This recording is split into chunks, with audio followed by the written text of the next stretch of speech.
เอาไว้ปลูกให้โคเนาะพอเลยมีที่เนี่ยว่าปลูกให้โควันนี้กวนเนาะค่ะเนาะ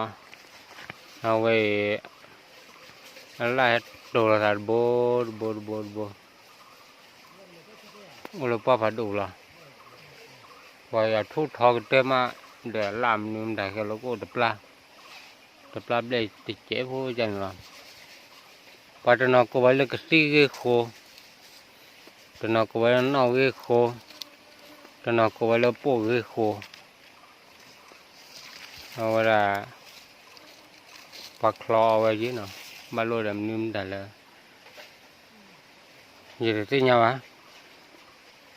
ปัดตัวเอาไว้แต่ตากูกับปักคลอเนาะทำแมวเลยป้าพัดดูแล้วไปแล้วแล้วว่าปัดดูโอ้ใจมากมันทุบบปรีเลยไปควันเนาะพูดพูดตาตัวเนาะก็ไม่เจอเลยถ้าเช้าวันนี้บ้านเราเดินนอกวันนี้ไม่วันนี้มีแต่สิ่งอย่างวันเนาะเอาไว้ปลูกโคปัดปัดตัวนั้นดูคลอไว้มือมั้งเอาเลยคือว่าพอเล็บเลยพอเล่นยาจะดูหน่อยมั้งเนาะมีบัวไปตัวสิ่งอย่างเอาบ่โอเคเนาะก็น่าเข้าใจละ